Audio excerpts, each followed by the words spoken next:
everybody, welcome to Movie Mavens. I'm Carson Green. And I'm Annie Janes. You're listening to our Movie Mavens Diary. Annie, what have you been watching? I'm dying to know. Well, I went to the theater to see Godzilla Minus One. Okay. But it was sold out. Which, good for that movie. So Godzilla Minus One, Japanese movie, Godzilla movie, fully sold out on like a Friday night. That's amazing. It is amazing. So I hard pivot to Wonka. I saw Wonka. Okay. Now the question is it as good as people are saying? Because, you know, the buzz around Wonka was, what the hell is this? Then the movie came out and people are like, wait, it's good. But is it good? Yeah. I'm here to answer that. Okay, thank you. My answer is that it's okay. It's made by the guy who did the Paddington movies. And you know how there's like an affinity for those as well? They're so cute. Yes. That essence is here. And I think like what makes Paddington good is what makes Wonka good. But I don't think it's as good as Paddington. Not as good as Paddington. Putting it on the box. And I mean, I don't know why, but maybe it's the property that it's attached to. Maybe it's because it's a musical. Maybe it's just because it just ain't as good, like, at the end of the day. Let's back up one sec. I'm sorry. Wonka's a musical? You heard it here first. Wonka's a musical. Did you not know? No, I literally had no idea. Literally, they are putting out musicals and they're lying to us about them. They're not telling us. Because Wonka, Mean Girls, The Color Purple, all those are musicals, but they're like not in the ads at all. Like you had no idea. Oh, I literally had no idea. And wait. Yes. Okay, 2 questions. Well, okay, actually I'm going to combine the 2 questions and make it one question. Who's a better singer, Timothée Chalamet or Hugh Grant? I don't know that Hugh Grant sings because, as you know, the Oompa Loompas have a very simple song. Oh, right. However, Timothée Chalamet, I was not impressed with his Wonka nor his singing. He was like the most bland of the whole movie. He did not have the charm that he needed, in my opinion. He was, again, fine. But now who had the most charm? Hugh Grant, obviously, even as an Oompa Loompa.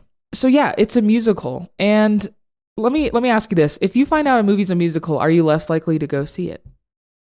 I will never watch that movie, unfortunately. If you are put down in front of a musical, you are watching it. Maybe you didn't know. Uh-huh. Yeah. Are you like, well, it's not that bad, and it's not as bad as you think, you power through?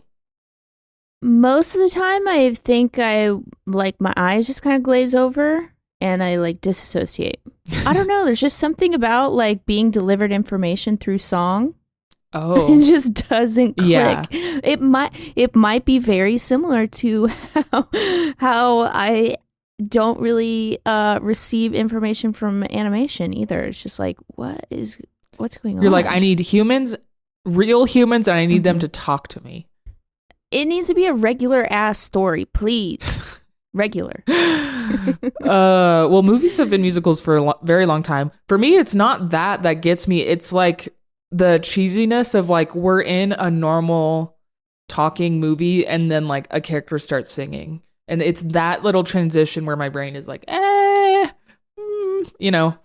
But all like that being said, I can get down with a musical. I can endure. I will say the genre, like knowing something's a musical, does not encourage me to go see it. If anything, it is a barrier.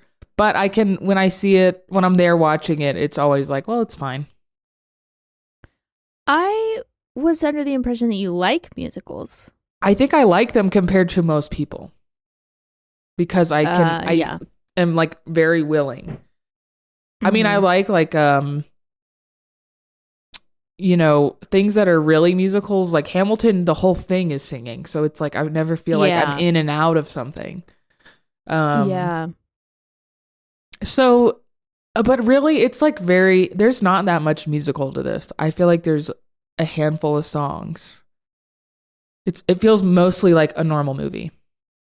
I think like musicals, there's a lot of songs in movies made for kids because kids receive information really well through song. Yeah. So it might just be that, like that is it a kids movie? Yeah, I think so. Yes, it is. And okay, in the way that Paddington even more so, but it is, yeah. Okay, well, yeah. I have a question. Okay. Who do you think would win? Willy Wonka or Paul Atreides? Both Timothée Chalamet. Okay. So in this Wonka, he has chocolate that is borderline magic. Like it's borderline magic from like Harry Potter for Ed and George's Weasley's Wizard Wheezes, like their little magic candy shop that opens in the later movies. Okay. It's a lot like that, where like chocolate can make you fly and it can buzz around, but it's not magic. It's like this Wonka man has traveled the world and gathered the most rare ingredients and like chemically has combined them to do crazy things. So he has like a magical element behind him in the way of his power. Paul Atreides is a really good fighter, and he survived the Cuisax Hotterhoch or whatever. When he sticks his hand in the box. I might have totally mixed up the vocab there. Sorry, Duners out there. I'm gonna say that Paul Atreides wins, unless Wonka can like really keep his distance. Okay, that's a I think that's a great answer. My thing would be Wonka's a very clever man, and where Paul has just a lot of strength and stamina even, I think that Willy Wonka might be able to out-strategize him. Yeah, I think he would be doing goofy shit that Paul would never even, like, he could never fathom. He could never prepare for. Yeah. Like, imagine Willy Wonka has, like a crazy fairy dust in his pocket and he blows it in his face. Right. And then, they both start floating or something. Like, Wonka has this ability. He does. I'm reconsidering it now, dude. Is Paul just good at fighting, like, with a sword? I think so. I think that's what it is. But I think that Wonka could potentially outsmart him, out-strategize him, play some tricks on him. He's definitely got some tricks up his sleeve. He can make the craziest candy in the world. And Paul probably doesn't even know what candy is. So yeah. Okay, money's on Wonka. Money's on Wonka. Money's on Wonka. Okay, well, speaking of Dune, I watched Dune. Whoa, okay. And yeah, I did. And I think it was better the second time. Do tell. I think it was better on the second watch. It's a long movie. It's like 2 hours long, maybe a little bit over 2 hours. But on the second watch, like kind of understanding like okay, let me back up. Since we watched Dune for the show, which by the way, everybody, we watched Dune. It was a Timothée Chalamet double feature, actually. You can go listen to that episode. Since you and I watched Dune, I have since watched oh my God, what is that guy's name? David Lynch. Yes, I watched David Lynch's Dune. That's right. And that's a laughably trash movie. But it's like an 80s trash movie. You know what I mean? Yeah. So, like, it is bad. It's bad. Yeah, it's got some fun elements to it though. But I think just like knowing the story so much better and like knowing the characters and kind of like obviously knowing the movie, it made for a much easier watch. I was like, wow, this is fun. I like this. Yeah. And that you can like sit back, realize how pretty everything is. Yes, dude. Probably learn a lot more. I feel like, I don't know. So I read the book, so I had that knowledge going into it. But to me, it seemed like it might be underwhelming, especially in terms of like the end and building up to like a climax. How did that feel for you? Yeah, I mean, it definitely felt like an abrupt ending. Like, wait. We're just now getting into the actual meat and bones of this story. But at the same time, I understand that like movies like that need to have a lot of setup. They require a lot of world building. And I'm going to forgive that. Yeah, I think it lacked like traditional storytelling marks, such as literally a climax.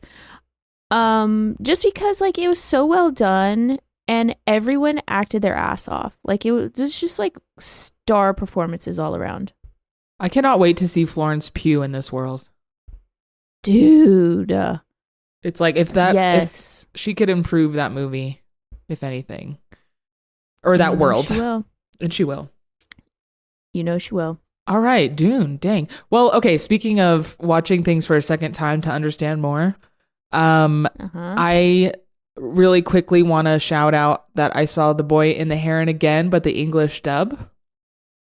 Oh, interesting. Okay. And story-wise, it was like, I don't know, much more easy, palatable, because I wasn't like trying to watch the movie and at the same time figure out what's going on. What does this have to do with everything? Where is it going? Yeah. I just know, okay, well, this is what this movie is. I can sit back and relax. That made it great. Yeah. I think you mentioned it needing a second watch, and I do think it does for maximal enjoyment. The English dub was also really good. Robert Pattinson is the Heron. What? He's not the boy. He's the Heron. Dude, my brain just shorted out. Let me tell you, I was so excited to hear him because I'm like, what? They're just going to use Robert Pattinson? Whereas in the Japanese version, the Heron has a crazy, he's putting on a voice. He sounds like, like that. Yeah. Uh-huh. That was pretty good, actually. Robert Pattinson is doing the same thing in English. I couldn't hear any Robert Pattinson. Really? I am not kidding you. He is doing a voice to where I could not hear him. So why is it him? I don't know, but it's hilarious. Do you remember oh my God, speaking of Timothée Chalamet, do you remember that Timothée Chalamet movie, The King, with Robert Pattinson in it? And he played like a French general, maybe even a French king. I never saw it, but yes. Okay, his French accent in that movie is fucking hilarious. Like just even seeing him on screen and like he can be a character actor, I think. Like he's really funny. Yeah. Well, yeah, he was like going full on voice actor, and it was so funny thinking about him like auditioning. And have you seen that viral video that's like a girl doing an audition tape, and she's like pretty young, and she's like, "Hi, I'm Stephanie. I'm from Burbank, California. I'm 5'4" and I'm 120 pounds, reading for this role." Have you seen this video? And then she like stands back and does the read. Okay, well, she stands back, and the what she's reading is like, "The Godzilla Minus One." Like that's the voice she does, like out of the blue. And I'm just picturing Robert Pattinson doing that with his calm British accent, and then just snapping into this crazy Heron voice. Go off, Robbie. Yeah, go off, Robbie. Okay, that's all I had to say about that. Oh yeah, dub. Other than Robbie, it was pretty good. prefer the sub, but it's really nice getting to like not have to read and just watch the pretty images go by. Yeah. Okay, interesting. Mm-hmm. What's something else you've watched? Well, I watched this is going to be a little bit of a darker note here. I watched this movie called Pieces of a Woman. Have you heard of this? I haven't. Okay, it's got an actress that I didn't recognize, and I like looked her up and didn't really recognize any of her previous roles. But it also has Shia LaBeouf. But it's about this woman who she has a home birth, and this is not a spoiler because like this is what the movie is about. She has a home birth, and then like moments after she gives birth, the child tragically passes away, and it's about like her dealing with that, obviously, and it takes place over the course of, I don't know, maybe 18 months. And it examines like how it impacts her life. We go to work with her. It examines their relationship, her relationship with her family, her mom in particular. It's just like very, very, it's extremely raw. It's like a very raw movie. And when I was watching it, I was like, holy shit, this is really upsetting. But also it was like very inspiring to watch, just like how like this woman was in the dark and she was obviously hurting a lot, but it was really inspiring watching her navigate like out of this really traumatic experience and kind of like regain her footing. It's really, and she gives it a literally an amazing performance. She is a star. I looked this movie up, and that's Vanessa Kirby. Okay, I don't recognize her yet. She was in the Mission Impossible that you watched. Oh. She's like one of the women that show up. Yes. Wait, no, she is. Yeah. She's like an arms dealer. That Tom like works with often, Mr. Cruise. And okay, yeah. She's also in Napoleon, which we have not seen, but she is Josephine, his wife or lover or whatever. Okay. So this movie I had heard of, but I weirdly had thought it came out like this year because I feel like I've seen this poster going around online this year, but it came out in 2020. I wonder if people are just now getting around to it or something. I mean, yeah, I think that's what happened to me. Or I missed the boat, like, you know? Yeah. Who knows? I recommend this movie to you. I think you should watch it. I think just like women should watch it. I think women should watch this movie. Women are fucking so strong and incredible and so complicated and complex and just like, it was really, but watch it on like a day that you can handle something like that, obviously. Okay. Yeah. Well, blanket recommend. All right. Yeah, blanket recommend. What's something else you watched? Okay, well, I did end up getting to watch Godzilla Minus One. Went the next day. Okay. Went the next day. Got in. It was great. And I really enjoyed this movie. I don't have like a lot of connection to Godzilla. I don't think I've seen like any of them except the most recent like American version that had Bryan Cranston in it. Wait. Brian. Okay, go on. It was it's gonna take too long for me to find out who directed that quickly because you search Godzilla and it's like, which one, bitch? Yeah. But this one, Godzilla Minus One, was great. It was like Jaws but Godzilla. It was like Dunkirk but Godzilla. Okay. It's about like a kamikaze pilot who like does not complete his kamikaze mission But then Okay. his mission was like right at the tail end of the war, right before they like, or right as they were, surrendering or losing, whatever. So he bailed out, but it was like kind of very dishonorable. But this movie does a lot of grappling with like how Japan treated its humans, its population during the war, and how it's like reflecting on how it like did that poorly and should have done better.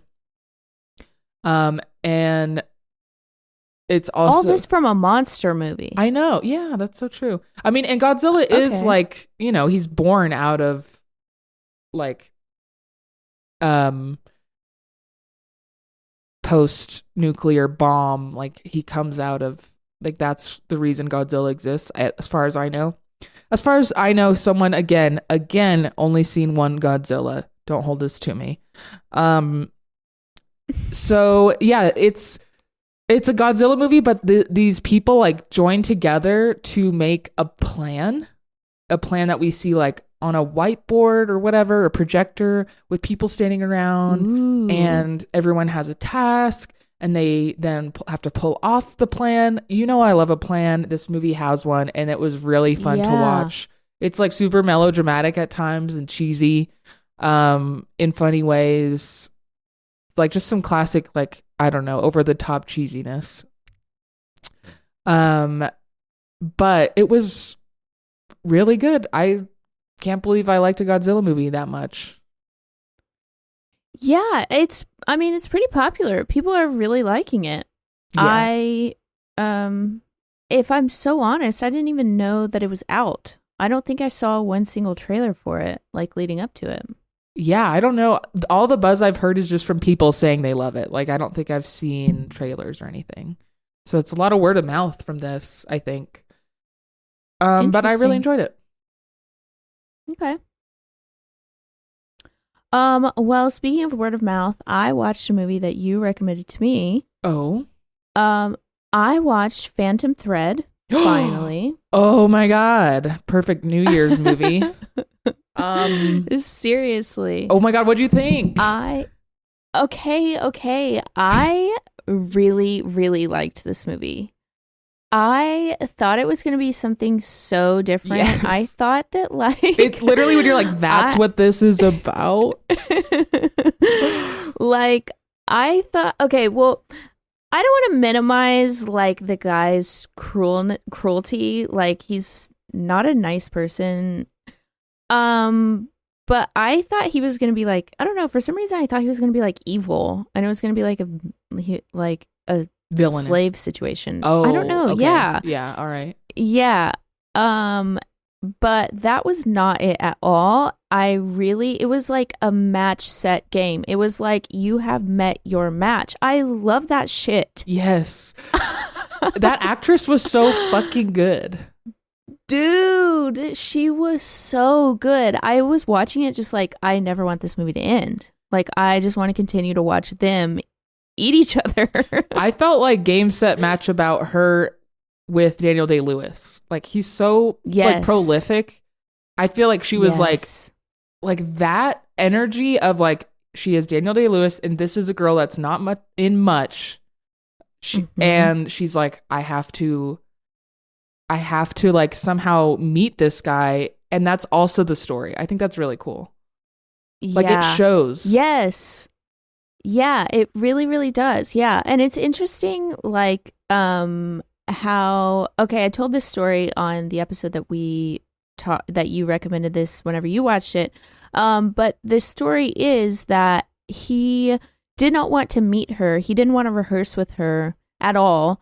And the very first time they met was their first scene together. And they did this scene just completely cold. Like the first time they met was their very first take. And that just like rubbed me the wrong way. And when I heard that, I was like, that's kind of fucked up. Like that's like a strange working relationship. But then you recommended it to me and you were like, it makes sense that that's the way that it was. And it does make sense that that's the way that it was. I think that like exactly what you said, that she like holds her own like in scene with him is so just like yeah, it was like kind of inspiring to watch. Honestly, it's like, damn, girl. Yeah. Like you really went for it. Yeah. And both of us have been really lukewarm on like a lot of PTA films. Yeah. And for this one to like strike a chord with us makes me think like I don't know, I'm a believer. Like this, he can do it. Whoa. Pump the brakes. You're right. We've got Boogie Nights and we've got Phantom Thread, and that's out of a whole host of like how many movies has he done? 10. But those two are just so good. Like, dude, they're so good. And everyone else thinks the rest are good. Okay, There Will Be Blood, also very good. Oh yeah. But I digress. I'm so glad you watched it. I'm so glad you liked it. I thought you would. Yeah. No, I really, really liked it. I think also, I don't know, maybe I'm on some sort of like period piece kick. Okay. Perhaps because I watched The Favorite and I was like super into that too. I was like, oh my God, Queen. Like literal queen. Yeah, so I don't know if you have any period pieces to recommend. I'm ears wide open. Okay. And both of our movies are a little bit of that today as well. Yeah. Okay, I did want to mention that I watched the latest season of Survivor.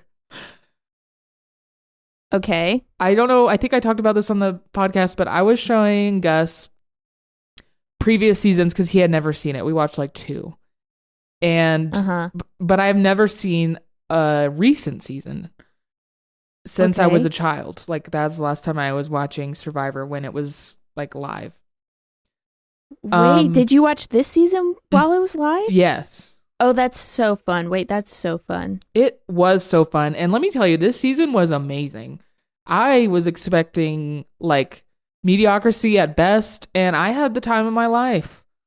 It was so good. There's so many like twists and turns. There's so many crazy moments. The characters, like the cast was really, I don't know, enjoyable to watch. I had a great time. I hope that they're always this good, but time will tell. I'm going to watch another, like I will continue. This was so good that I will watch like whatever the next season is. Okay, quick question. Do you think that I could win Survivor? I want to ask you the same thing. Well, have you seen it? I mean, yeah, I watched it when I was a kid. I saw way earlier. Same. It's the same thing though. Yeah. I don't know, dude. Your social skills in large groups, you tell me this. What do you think? I feel like you could, in the way of like, you're really resilient. You'd be amazing at all the physical challenges. You would probably be good socially.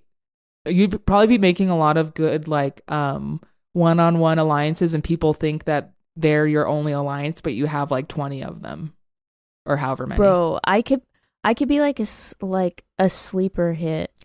Like just the quiet girl in the corner, like, oh, she's not threatening.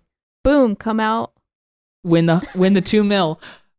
I've been thinking about this question a lot for myself, and I genuinely think I could not win, but I could be successful on the show. Dude, you're so okay. Talk about Willy Wonka. You're the way that your brain works. Like you are strategic. Also, you're so good at friendship, bro. Yes. Like you're the best at friendship I've ever seen. Every time you do something that's friendship, I'm like, damn, I want to be as good of a friend as Annie is. Dang. Talk about Wonka.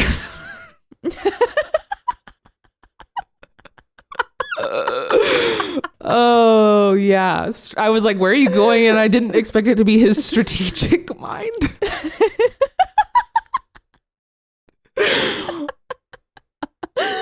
Oh man. Okay, I agree with everything you're saying. I think we're I'm weakest at is my willpower when it comes to the challenges. When there's fewer and fewer people, they do these horrible challenges where it's like, put your arms out in between two pieces of wood and like hold your body up for as long as possible. And whoever lasts the last wins. No, not me. I have no willpower when it comes to that mess.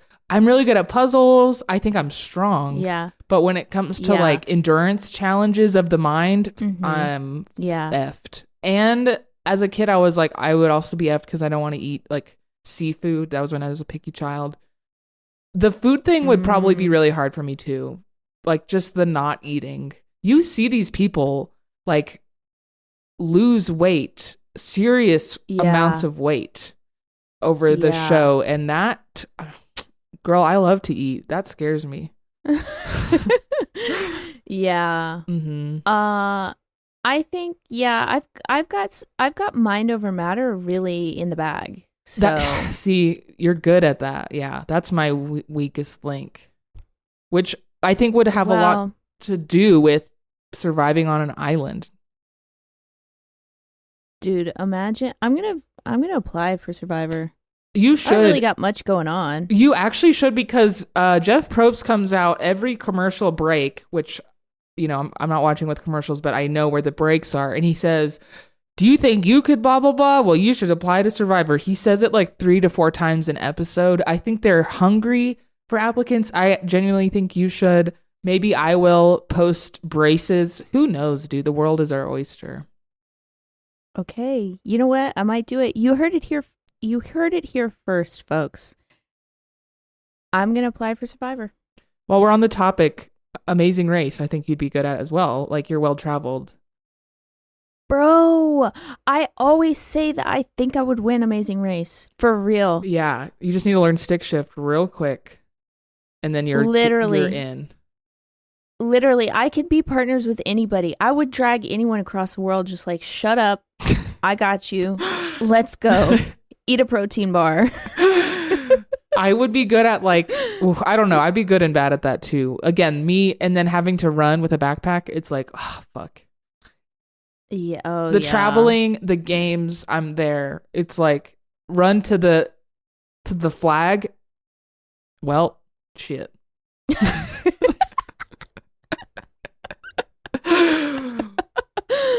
Oh, man. All right. Well, speaking of the Amazing Race, I watched The Lord of the Rings. the Amazing Race. The Race to Mordor. Well, Carson, last group of episodes, we talked about how you can't hang with fantasy. And how did you hang with 9 hours of fantasy? Well, I have watched Lord of the Rings before. I watched them when they came out when I was a kid. And it's just like different watching Lord of the Rings with. Okay, so like I wouldn't sit down and watch it by myself because I've never read the books. I don't really care about the lore, like characters' names, don't know them, don't know where anything is. But I watched it with my brother, who is a big Lord of the Rings head, and my boyfriend, who is also a Lord of the Rings head. And so when I tell you, like, every single question that bubbled up, they both knew the answer immediately. It was like immediate answer. I was like sitting on a couch with Wikipedia. And so that made it fun. Yeah, also, I just want to quickly mention that all 3 of those movies, yeah, like you said, it's literally 9 hours of footage. Were shot over the course of 18 months. They were all shot together. Isn't that incredible? That is fucking epic. Those movies are so good still. Don't they hold up? Dude, so good. All of the actors crush. Liv Tyler is the hottest person I've ever seen. I've never wanted to be an elf so bad. I want to sail into the West like no other. Dude, for real. Put me on that undying river. Like, let's God. go. Yeah. Anyway, that's all I've been watching. Okay. Well, I'm glad you had fun watching those because I I love them. I try to watch them like every other year. Okay, yeah, that's healthy. Yeah, I think so too. Last thing I'll mention is I went to the Sphere in Las Vegas and I saw Darren Aronofsky's Postcards from Earth.